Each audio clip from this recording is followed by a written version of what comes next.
दिखाने का अलग है, हाथी का दांत खाने का अलग है, दिखाने का अलग है।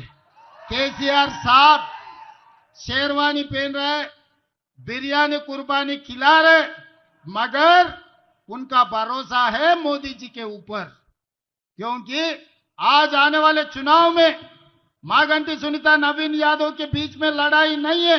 ये लड़ाई है मोदी जी केसीआर एक तरफ, राहुल गांधी रेवंत रेड्डी असदुद्दीन ओवैसी दूसरे तरफ।